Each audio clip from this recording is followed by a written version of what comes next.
प्रिय बंधुओं, अक्षर भगवान पूजपाठ स्वामी महाराज कल हमें व्यवहार गुरु की बतला रहे थे कि हमारे व्यवहार में जो गुरु होते हैं उनके प्रति हमारा समर्पण होना चाहिए। लेकिन आज किस गुरु की बात कर रहे हैं? निश्चय गुरु की। आज विनिश्चय गुरु की बात बिल्कुल भी नहीं है, आज निश्चय गुरु की बात है कि हमें अपनी जीवन में विनिश्चय गुरु यानी कि हमारे जो बाह्य गुरु हैं, जिन्होंने हमें निश्चय गुरु की ओर लाने के लिए प्रेरित किया है, लेकिन आज उसकी बात करनी है जो हमारा निश्चय गुरु है। निश्चय गुरु है कौन? संजय भाई, हमारी आत्मा ही हमारा निश्चय गुरु है। अब याद रखना विनोद जी, जब तक हमारा निश्चय गुरु जागृत नहीं हो रहा है तब तक हमें बाह्य गुरुओं की बहुत आवश्यकता है। और यदि हमने बाह्य गुरु का आलम्बन नहीं लिया तो तुम्हारा बंटा ढार हो जाएगा। कब तक? कब तक? जब तक निश्चय गुरु तुम्हारा जागृत नहीं हो रहा है। याद करो भगवान महावीर का सोमवसरण। बहुत समय हो गया कमल जी, बहुत समय हो गया।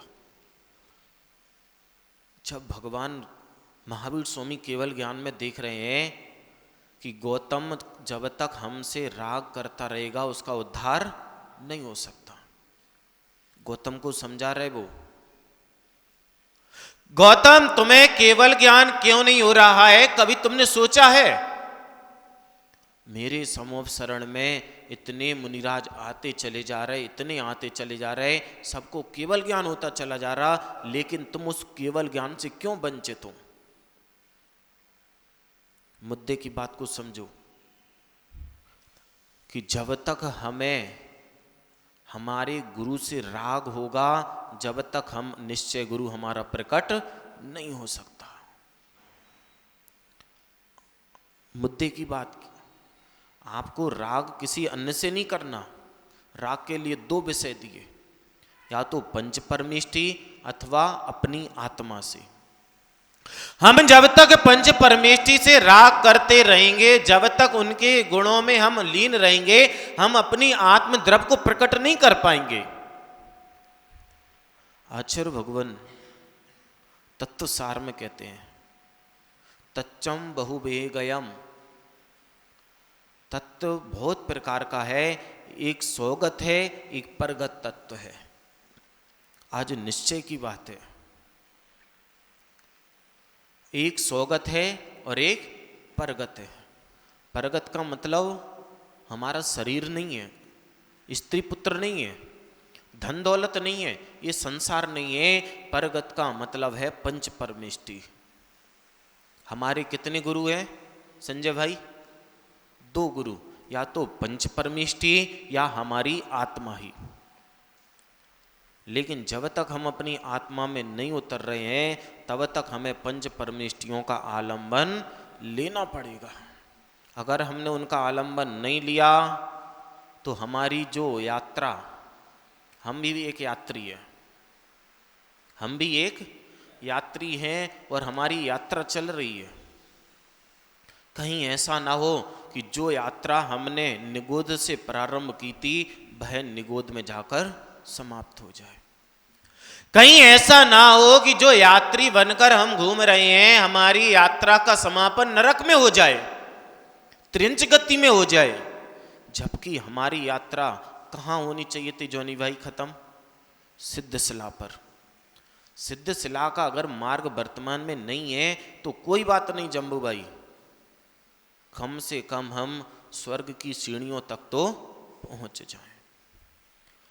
मान लो स्वर्ग की सीढ़ियों पे भी नहीं पहुंच पाए पारस जी, कोई बात नहीं, स्वर्ग की सीढ़ियों पे नहीं पहुंच पाए, लेकिन हमें नरक निर्गोद त्रियंच की सीढ़ियों पर बिल्कुल भी नहीं जाना है। किसका आलम्बन लेना है? निश्चय गुरु का। निश्चय गुरु का आलम्बन नहीं ले पा रहे तो किसका आलम्बन लेना है? व्यवहार गुरु का। और व्यवहार गुरु ही हमें निश्चय की ओर ले जाने वाले हैं, वरना हमें पता ही क्या है, क्या पता। कभी ये मत सोचना कि मेरा नाम हो जाए, कभी ये मत सोचना कि मेरा नाम हो जाए। निश्चय में जाओगे तुम्हारा नाम अपने आप हो जाएगा। जब तक तुम निश्चय में नहीं हो तब तक तुम्हारे व्यवहार गुरु का नाम होना चाहिए।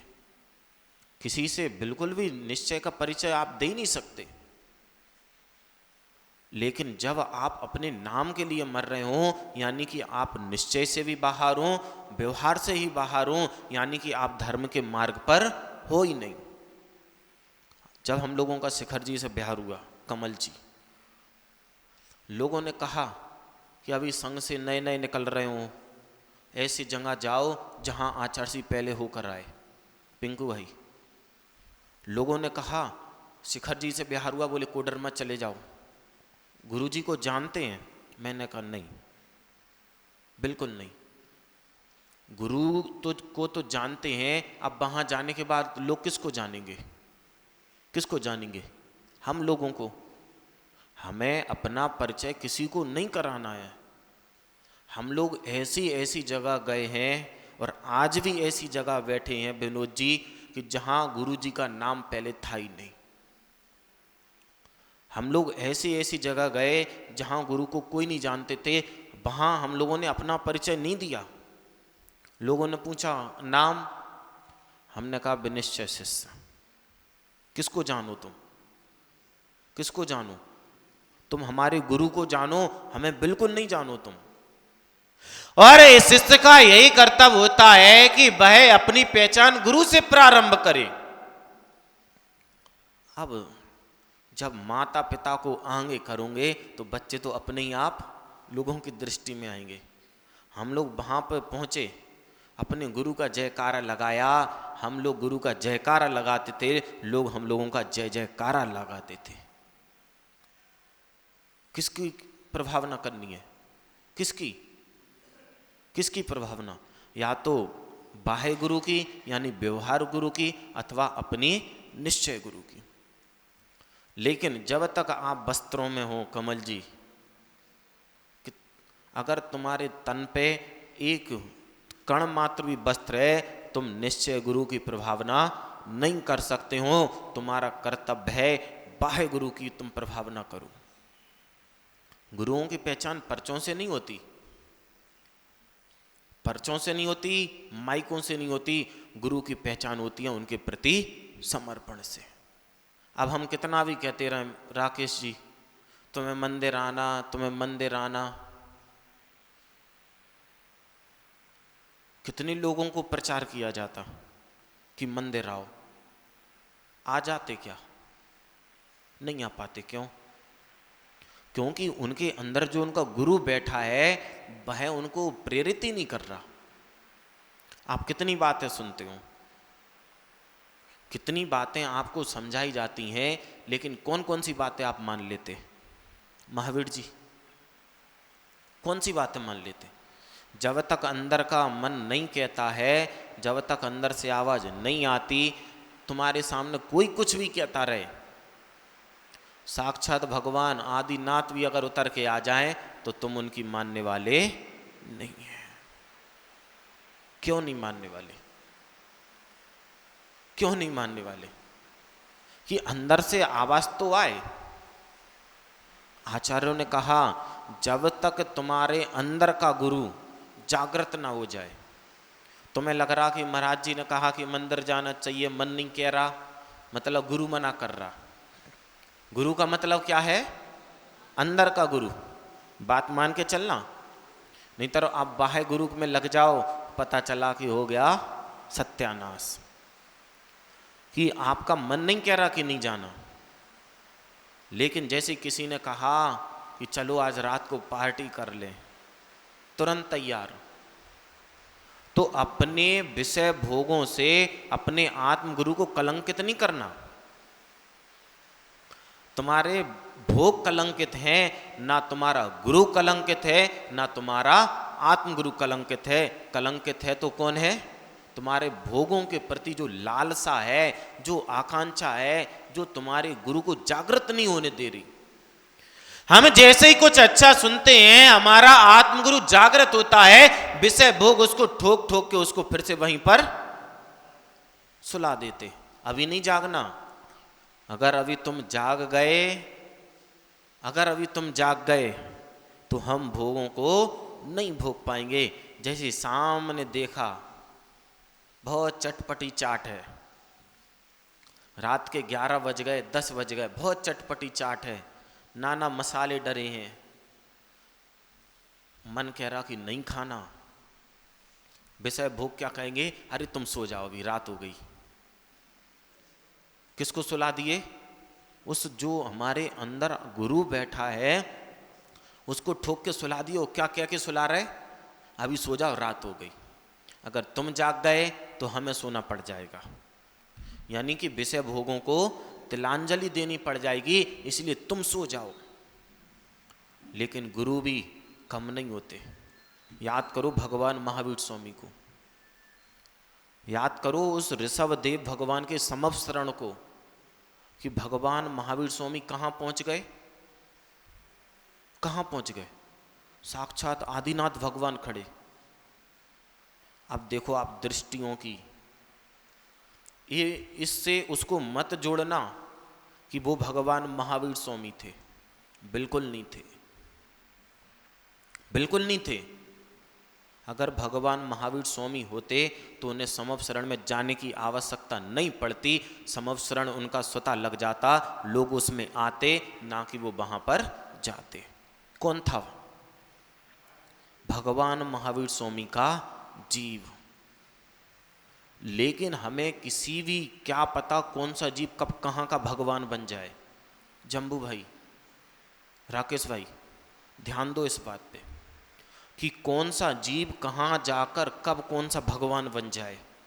अगर उस समय जिन लोगों ने उस जीव को गालियां दी होगी, किसका अपमान कर दिए? किसका अपमान कर दिए?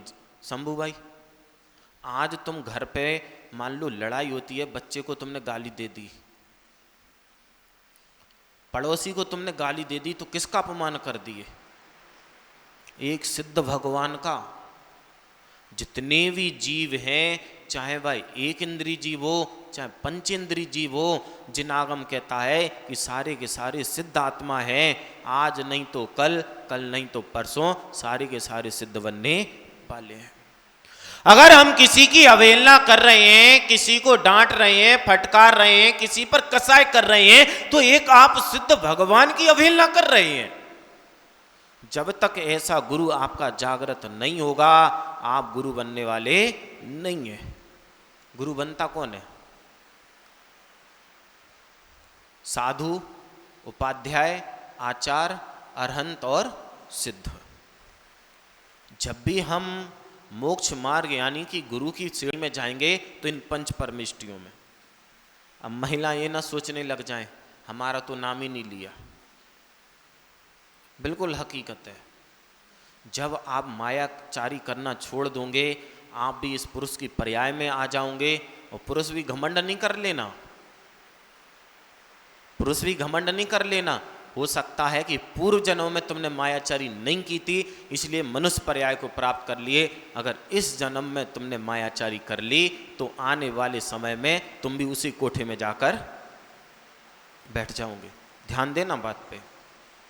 पहले किसकी प्रभावना करनी है? बाह्य गुरु की। कि जब भगवान महावीर स्वामी, आप दृष्टि देखो कि जो जीव आने वाली उसी काल में स्वयं तीर्थंकर बनने वाला है, लेकिन उसने अपनी दृष्टि को साफ नहीं किया।